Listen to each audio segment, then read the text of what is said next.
The Adventures of Tom Sawyer by Mark Twain. Chapter 7.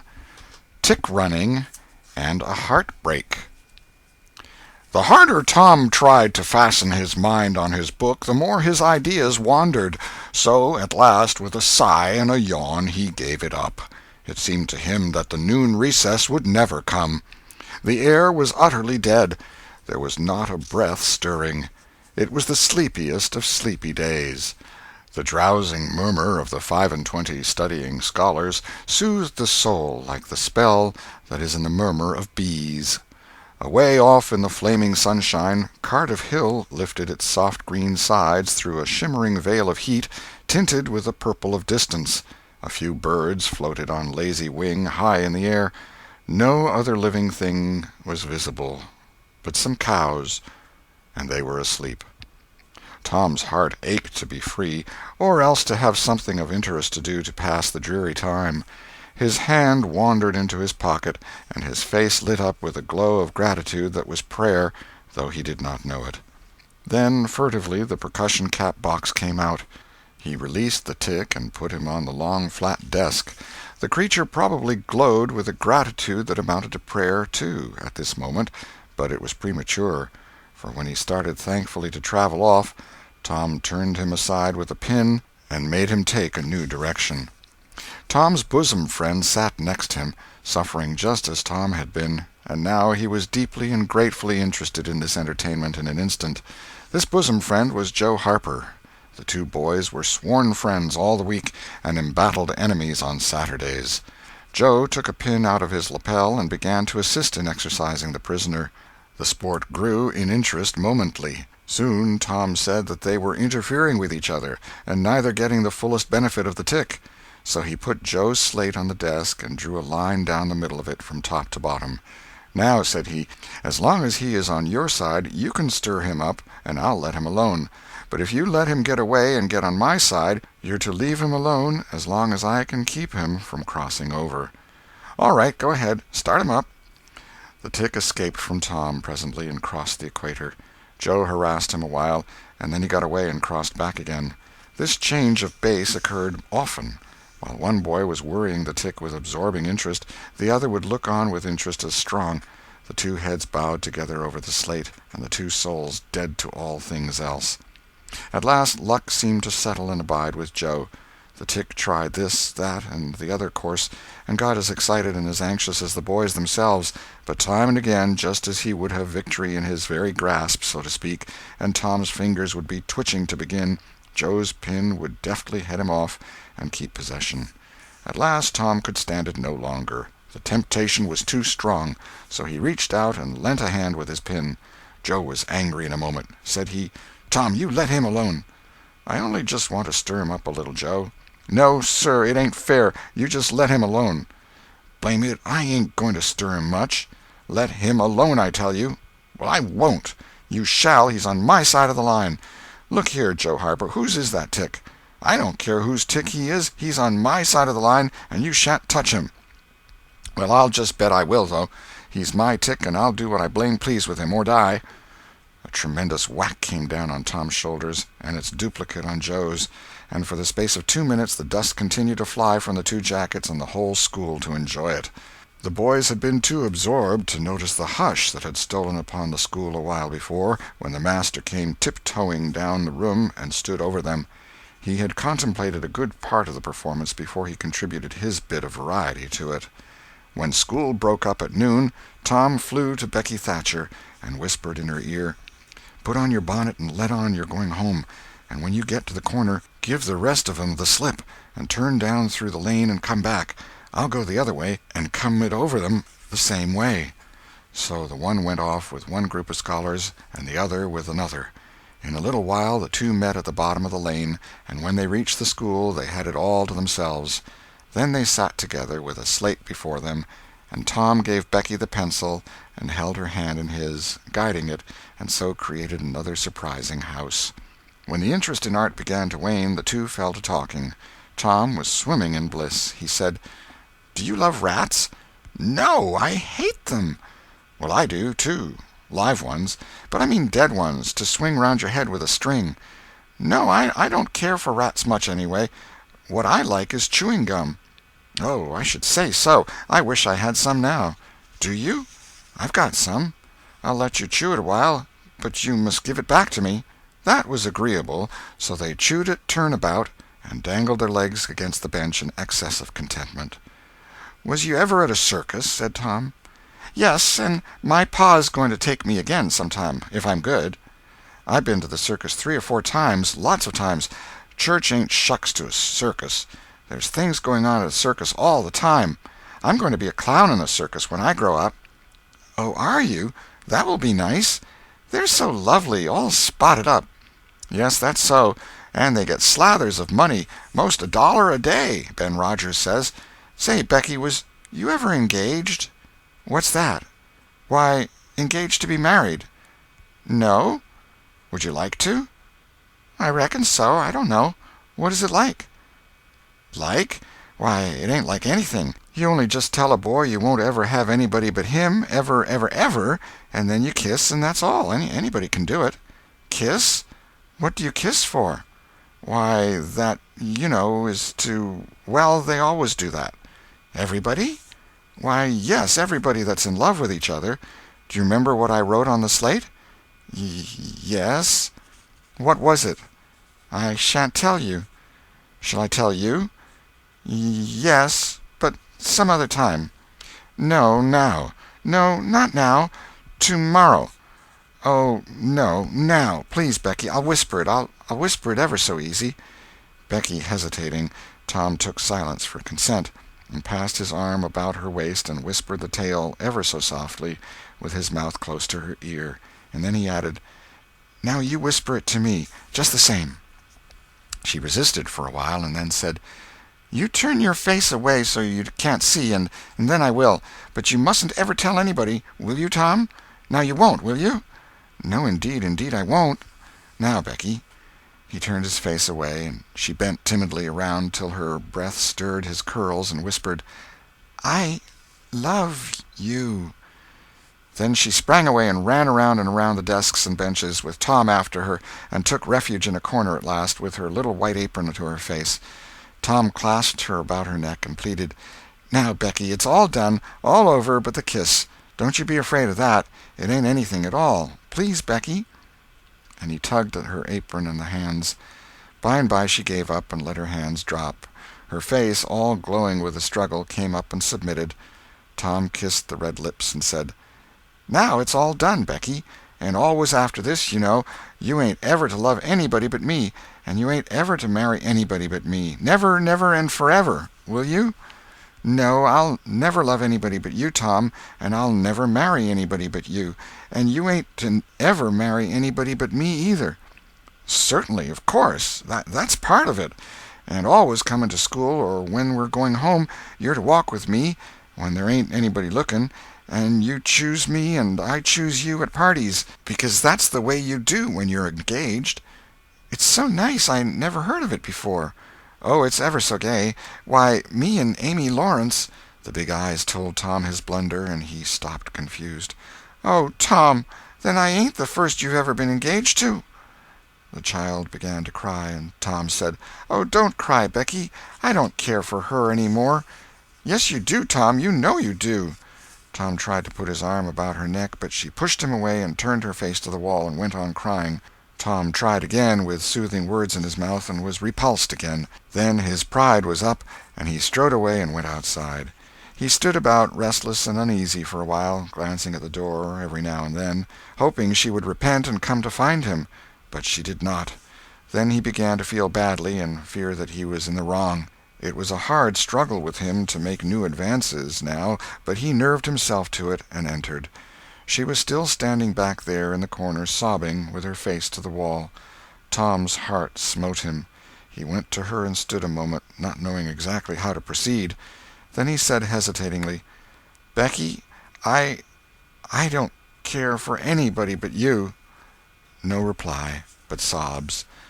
"Becky," pleadingly, "Becky, won't you say something?" More sobs. Tom got out his chiefest jewel, a brass knob from the top of an andiron, and passed it around her so that she could see it, and said, Please, Becky, won't you take it?" She struck it to the floor.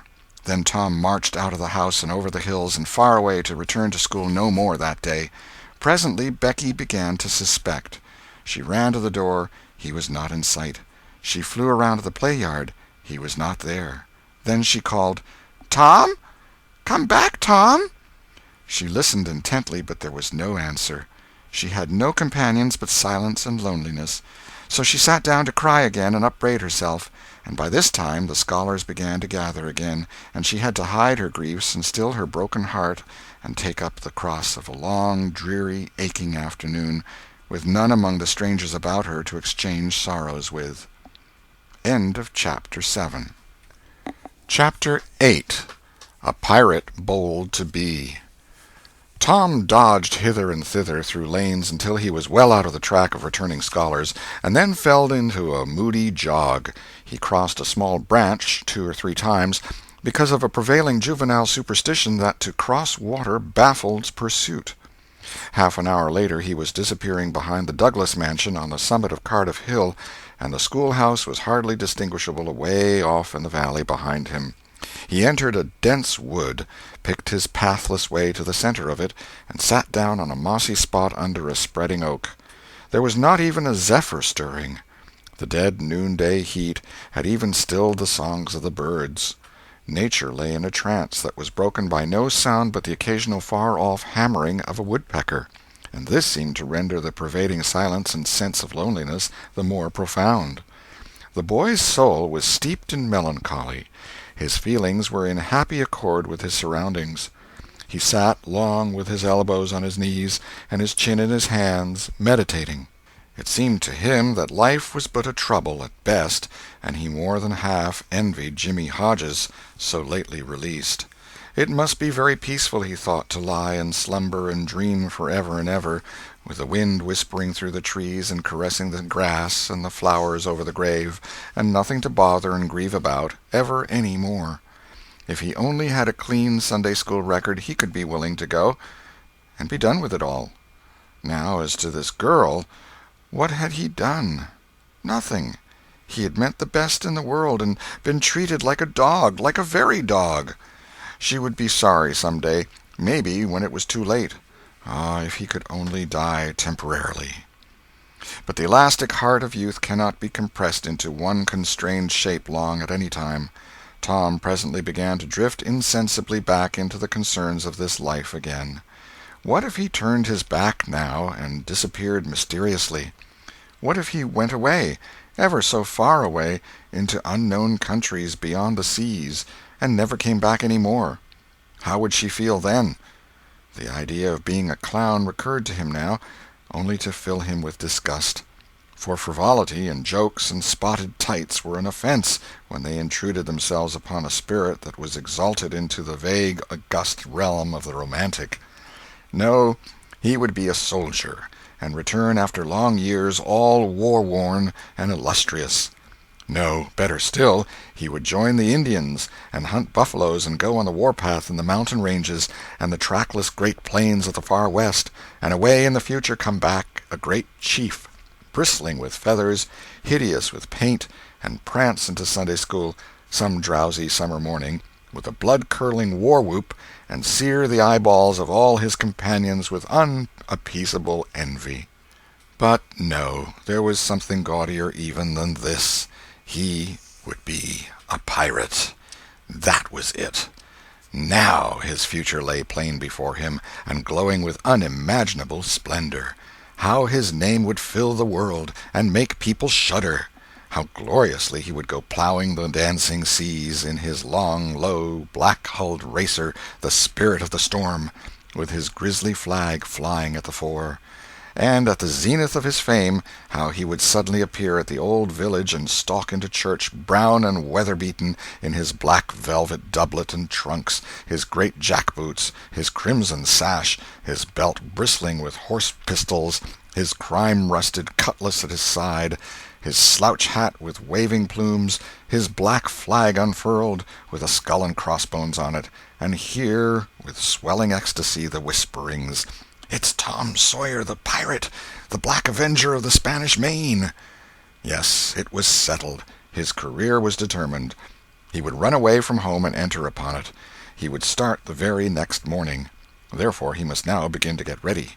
He would collect his resources together.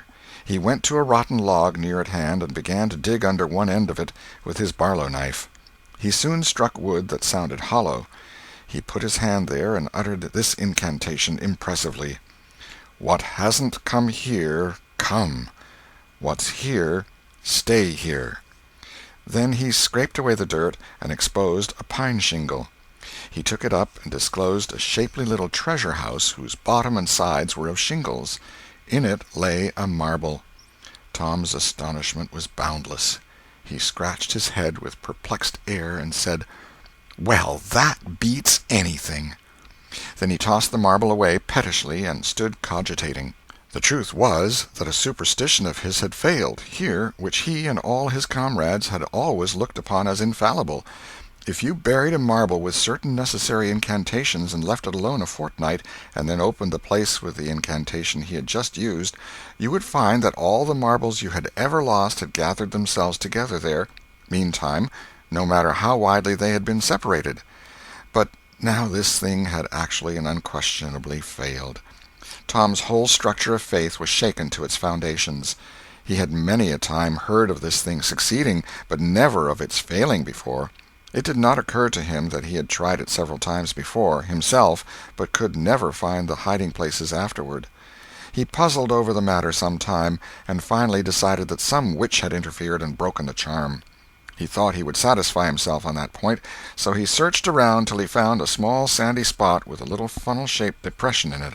He laid himself down and put his mouth close to this depression and called, "Doodle-bug, doodle-bug, tell me what I want to know. Doodle-bug, doodle-bug, tell me what I want to know." The sand began to work, and presently a small black bug appeared for a second and then darted under again in a fright. "He doesn't tell, so it was a witch that done it. I just knowed it." He well knew the futility of trying to contend against witches, so he gave up discouraged. But it occurred to him that he might as well have the marble he had just thrown away, and therefore he went and made a patient search for it. But he could not find it. Now he went back to his treasure house and carefully placed himself just as he had been standing when he tossed the marble away. Then he took another marble from his pocket and tossed it in the same way, saying, "Brother, go find your brother." He watched where it stopped and went there and looked. But it must have fallen short or gone too far, so he tried twice more. The last repetition was successful. The two marbles lay within a foot of each other. Just here the blast of a toy tin trumpet came faintly down the green aisles of the forest. Tom flung off his jacket and trousers, turned a suspender into a belt, raked away some brush behind the rotten log, disclosing a rude bow and arrow, a lath sword, and a tin trumpet, and in a moment had seized these things and bounded away bare-legged with fluttering shirt. He presently halted under a great elm, blew an answering blast, and then began to tiptoe and look warily out, this way and that. He said cautiously to an imaginary company, "Hold, my merry men, keep hid till I blow." Now appeared Joe Harper, as airily clad and elaborately armed as Tom. Tom called, "Hold! Who comes into Sherwood Forest without my pass?" "Guy of Guisborne wants no man's pass. Who art thou that dares to hold such language?" said Tom, prompting, for they talked by the book from memory. "Who art thou that dares to hold such language?" "I, indeed. I am Robin Hood, as thy caitiff carcass soon shall know." "Then art thou indeed that famous outlaw? Right gladly will I dispute with thee the passes of the merry wood. Have at thee!" They took their lath swords, dumped their other traps on the ground, and struck a fencing attitude, foot to foot, and began a grave, careful combat, 2 up and 2 down. Presently Tom said, "Now if you've got the hang, go it lively." So they went it lively, panting and perspiring with the work. By and by Tom shouted, "Fall! Fall! Why don't you fall?" "I shan't." "Why don't you fall yourself?" "You're getting the worst of it." "Why, that ain't anything. I can't fall. That ain't the way it is in the book. The book says, then with one black-handed stroke he slew poor Guy of Guisborne. You're to turn round and let me hit you on the back." There was no getting around the authorities, so Joe turned, received the whack, and fell. "Now," said Joe, getting up, "you got to let me kill you. That's fair." "Why, I can't do that. It ain't in the book." "Well, it's blamed mean, that's all." "Well, say, Joe, you can be Friar Tuck or Much, the miller's son, and lam me with a quarter-staff. Or I'll be the Sheriff of Nottingham, and you be Robin Hood a little while and kill me." This was satisfactory, and so these adventures were carried out. Then Tom became Robin Hood again, and was allowed by the treacherous nun to bleed his strength away through his neglected wound. And at last Joe, representing a whole tribe of weeping outlaws, dragged him sadly forth, gave his bow into his feeble hands, and Tom said, "Where this arrow falls, there bury poor Robin Hood under the greenwood tree." Then he shot the arrow and fell back and would have died, but he lit on a nettle and sprang up too gaily for a corpse. The boys dressed themselves, hid their accoutrements, and went off grieving that there were no outlaws any more, and wondering what modern civilization could claim to have done to compensate for their loss. They said they would rather be outlaws a year in Sherwood Forest than President of the United States forever. End of chapter 8.